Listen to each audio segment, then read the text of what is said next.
Hi friends, அஸ்ஸலாமு அலைக்கும். Welcome to our Jahana's cooking. நம்ம சேனலில் இன்றைக்கி சூப்பரான டேஸ்டான உங்கள் எல்லாத்துக்கும் ரொம்ப பிடித்தமான கிட்ஸுங்கள்லேருந்து பெரியவங்க வேறு விரும்பி சாப்பிடக்கூடிய சூப்பரான டேஸ்டான பாய் வீட்டு பிரியாணி. அதுவும் என்ன பிரியாணி கேட்குறீங்களா? சிக்கனோ மட்டனோ இல்லைங்க, என்னோட ஃபேவரட்டான ப்ரான் 65 பிரியாணி தாங்க ஈஸி மெத்தடில் இந்த வீடியோவில் செஞ்சு காமிக்க போகிறேன். வாங்க ஃப்ரெண்ட்ஸ், வெனஸ்டே ஸ்பெஷல் பிரியாணி செய்ய ஆரம்பிக்கலாம்.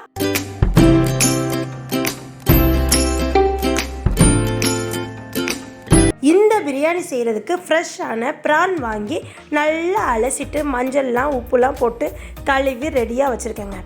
இப்போ ரெடி ஆனதுக்கப்புறம் நம்ம நார்மல் 65க்கு என்னென்ன நீங்கள் செய்வீங்களோ அந்த மாதிரி 65 மசாலாவெலாம் நீங்கள் சேர்த்து செஞ்சுக்கோங்க. நான் இங்கே வந்து ப்ரானுக்கு அப்புறம் மஞ்சத்தூள் போட்டிருக்கேன், உப்பு போட்டிருக்கேன், நெக்ஸ்ட்டு வந்து ஆச்சியில் சிக்கன் 65 பொடி போட்டிருக்கேன், மல்லித்தூள் போட்டிருக்கேன், பட்டை கிராம்பு தூள், இஞ்சி பூண்டு பேஸ்ட்டு, அதுக்கப்புறம் வந்து தனி மிளகாய்த்தூள் போட்டிருக்கேன், லெமன் ஊற்றி நல்லா ஒரு பெரட்டி. இதில் வந்து என்னென்ன ஸ்பெஷல், நான் வந்து தேங்காய் எண்ணெய் வந்து 2 சுட்டு போட்டு நல்லா பெரட்டி ஊற வச்சுட்டேன் 1 hour. ஊறினதுக்கப்புறம் நம்ம சட்டியில் தோசைக்கல்லில் வந்து 75% இறால் வந்து எப்போவுமே சீக்கிரமே வெந்துடும். அதனால் நார்மலாக இந்த சைடு அந்த சைடு திருப்பி வேக வச்சுக்கோங்க. வச்சதுக்கப்புறம் இதை பொரித்து ரெடி பண்ணதுக்கப்புறம் தான் நீங்கள் வந்து பிரியாணிக்கு எல்லா வேலையும் செய்ய ஆரம்பிக்கணும். இதே மாதிரியே எல்லா இறாலையும் நான் பொரித்து எடுத்துக்கிட்டேன். எப்போவுமே இறால் பிரியாணியில் பாஸ்மதி அரிசி தாங்க ஆப்டாக இருக்கும், சூப்பராக இருக்கும், டேஸ்ட்டாக இருக்கும். சீரக சம்பாலே நல்லாயிருக்கும், பாஸ்மதி தான் நான் மோஸ்ட்லி ப்ரிஃபர் பண்ணுவேன். இன்றைக்கி நான் 1 kg பாஸ்மதி அரிசியில் கிளாசிக் பிராண்டு தாங்க எடுத்திருக்கேன். இந்த இது சூப்பராக இருக்கும், டேஸ்ட்டாக இருக்கும், உதிரியாக சோறு இருக்கும், அருமையாக இருக்கும். நீங்கள் பாஸ்மதி அரிசியில் இறால் பிரியாணி செஞ்சிங்கன்னா சூப்பராக இருக்குங்க. இப்போ வந்து நம்ம ஆரம்பிக்கிறதுக்கு முன்னாடி ஒரு 1/2 மணி நேரம் ஊற வைக்கணும். அதுக்கு நல்லா களைஞ்சு 3 அலசு அலசிட்டு ஊற வச்சாச்சு. வச்சதுக்கப்புறம் உங்களுக்கு எந்த சட்டியில் தம் போடுறதுக்கு கரெக்டாக இருக்குமோ அந்த சட்டி அடி கனமான சட்டி எடுத்துகிட்டு அதில் வந்து 100 கிராமுக்கு நான் வந்து ரீஃபண்ட் ஆயிலும் 50 கிராமுக்கு தேங்காய் எண்ணெயும் போட்டிருக்கேன். அப்போ இந்த குண்டு கரண்டியில் 2 கரண்டிக்கு நான் வந்து ரீஃபண்ட் ஆயிலும் 1 கரண்டிக்கு தேங்காய் எண்ணெயும் போட்டு அதில் பட்டை 2 ஏலக்காய் 2 கிராமு எல்லாம் போட்டு 3 பச்சை மிளகா போட்டு அப்புறம் மல்லியும் புதினாலையும் சேர்த்து உப்பும் சேர்த்துக்கிட்டேங்க. இது நல்ல எண்ணெயில் முருகனா தான் வாசமனம் ஃப்ளேவரும் அதிகமாக சூப்பராக டேஸ்ட்டாக இருக்கும். இப்போ வந்து 5 பெரிய வெங்காயத்தை நீல வாக்கில் சீவி வச்சுருக்கேன். அதையும் சேர்த்து நல்லா அந்த பெரிய வெங்காயம் வந்து பொன் சிவப்பாக வர்ற அளவு நீங்கள் வதக்கிக்கோங்க. எப்போவுமே இஞ்சி பூண்டு பேஸ்ட்டு வந்து நம்ம ஃப்ரெஷ்ஷாக அரைச்சி வச்சா தான் டேஸ்ட்டாக இருக்கும், சூப்பராக இருக்கும் பிரியாணிக்கு.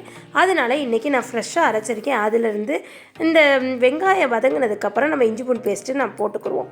இப்போ வந்து வெங்காயம் நல்லா பெரிய வெங்காயம் வதங்கினதுக்கப்புறம் 10 15 சின்ன வெங்காயத்தை ஒரு ஓட்டி அதனால் பல்ஸ் மோடில் வச்சு ஒரு அடி அடிச்சுட்டு மிக்சியில் அதுக்கப்புறம் நான் சேர்த்துக்கிட்டேங்க. இந்த சின்ன வெங்காயம் கண்ணாடி பதம் வந்ததுக்கப்புறம் இந்த குழிக்கரண்டியில் 2 கரண்டிக்கு நான் வந்து இஞ்சி பூண்டு பேஸ்ட்டு சேர்த்துக்கிறேன். இந்த இஞ்சி பூண்டு பேஸ்ட்டு வந்து ரேஷியோ வந்து 1/2 கிலோ பூண்டுக்கு 400 கிராம் இஞ்சி எடுத்திருக்கேன். ஒரு சிலவங்க ஈக்குவலாகவும் ரேஷியோ போடுவாங்க. நான் வந்து எப்போவுமே பூண்டு அதிகமாகவும் அதோட கொஞ்சம் வந்து இஞ்சி கம்மியாக தான் நான் எடுத்திருப்பேன். இப்போ தக்காளி வந்து 5 தக்காளி, 5 பெரிய தக்காளியாக இருந்தால் 4 எடுத்துக்கோங்க, சின்ன தக்காளியாக இருந்தால் 5 எடுத்துக்கோங்க.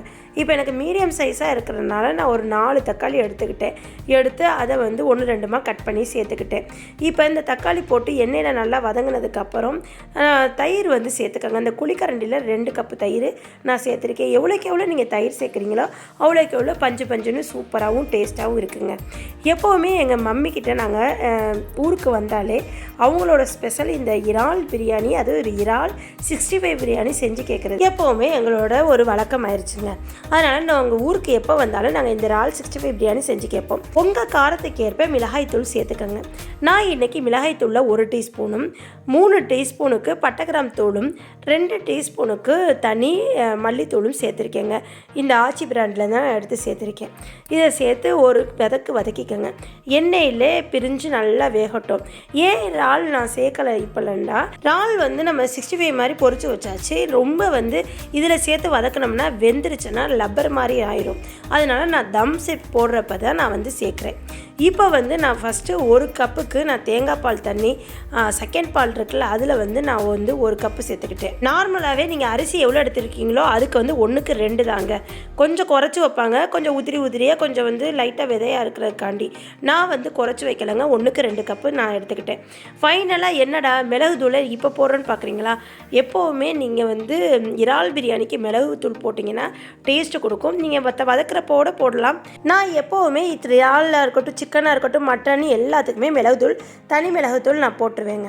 வதக்கிறப்ப போட்டாலும் சரி, நீங்கள் லைட்டாக தண்ணி அளந்து ஊற்றுறப்ப போட்டாலும் சரி. இப்போ வந்து தண்ணி அளந்து ஊற்றிட்டு அது கொதித்ததுக்கப்புறம் அரிசியை வந்து ஒரு தண்ணி இல்லாமல் சேர்த்துக்கிட்டு 1.5 பழம் லெமன் பழம் புழிஞ்சு வச்சுருக்கேன், அதையும் சேர்த்துக்கிட்டேங்க. நல்லா பிறண்டு வர்றப்ப, இந்த அளவு பிறண்டு வர்றப்ப தம் போடுறதுக்கு முன்னாடி நம்ம இறால் பொரிச்சு வச்சுருக்கோம்ல அதை நீங்கள் சேர்த்து தம் போட்டுக்கோங்க. ஒரு கிளறி தம் போட்டுக்கோங்க. ஹை ஃப்ளேமில் ஒரு 2 செகண்ட் வச்சுட்டு லோ ஃப்ளேமில் 5 நிமிஷம் வச்சு தம் போட்டு ஆஃப் பண்ணிவிட்டு 15 நிமிஷம் நீங்கள் கழித்து 15லேருந்து அரை மணி நேரம் கழித்து நீங்கள் ஓப்பன் பண்ணிங்கன்னா கரெக்டான பக்குவத்தில் புழுங்கி சூப்பராக நம்மளுக்கு இறால் 65 பிரியாணி ரெடியாக இருக்குங்க. நான் தம் போடுறதுக்கு இப்போ எல்லாம் நான் வந்து துணி தான் எடுக்கிறது. உங்கள்கிட்ட நீங்கள் காலின் பேப்பர் இருந்துச்சுன்னா அதில் கூட நீங்கள் தம் போட்டுக்கலாம். வெயிட்டான பாத்திரத்தை மேலே வச்சுக்கோங்க. கீழே தோசைக்கல் வச்சாலும் சரி, இல்லாட்டி நார்மலாக வந்து ஒரு சட்டி வச்சு தம் போட்டாலும் சரி. இதுக்கு சைடிஷ் வந்து சிக்கன் 65 நாங்கள் பொரிச்சு வச்சுருக்கோம். அதுதான் இறால் 65 ஓகே, சிக்கன் 65 பொரிச்சு அதுதான் இன்றைக்கி சாப்பிட போகிறோம். வெனஸ்டே ஸ்பெஷல் எங்கள் வீட்டில் இன்றைக்கி இறால் 65 பிரியாணிங்க. உங்கள் வீட்டில் என்னன்னு எனக்கு கமெண்ட் செக்ஷனில் சொல்லுங்கள். இப்போ நான் வந்து ஆஃப் பண்ணதுக்கப்புறம் ஒரு தம்மில் இருந்து ஒரு அரை மணி நேரத்துக்கு அப்புறம் நம்ம ஓப்பன் பண்ணி கிளறுனா எவ்வளோ உதிரியாக சூப்பராக வருதுன்னு பாருங்களே. அருமையான நல்ல ஒரு ஃப்ளேவர் மணத்தோட சூப்பராக டேஸ்ட்டாக இறால் 65 பிரியாணி வெனஸ்டே ஸ்பெஷல் எங்கள் வீட்டில் சூப்பராக சிறப்பாக சாப்பிட்டு முடிச்சாச்சு. உங்கள் வீட்டில் என்ன நீங்கள் இன்றைக்கி சாப்பிட்டீங்கன்னு எனக்கு கமெண்ட் செக்ஷனில் சொல்லுங்கள். இந்த லீவில் உங்கள் கிட்ஸுங்களுக்கு இந்த மாதிரி சத்தான பிரியாணி ஐட்டம்லாம் செஞ்சு கொடுங்க, சூப்பராக சாப்பிடுவாங்க. இன்னும் வேணுட்டு கேட்டு வாங்கி சாப்பிடுவாங்க. இதுக்கு தால்ச்சாவோட தேவையே இல்லை, அப்படியே சாப்பிட்லாம், அந்தளவுக்கு டேஸ்ட்டுங்க. இதே போல் நீங்களும் உங்கள் வீட்டில் செஞ்சு சாப்பிட்டு பார்த்துட்டு எனக்கு கமெண்ட் செக்ஷனில் சொல்லுங்கள். நெக்ஸ்ட் வீடியோவில் பார்ப்போம். தேங்க்யூ மக்களே. அஸ்ஸலாமு அலைக்கும்.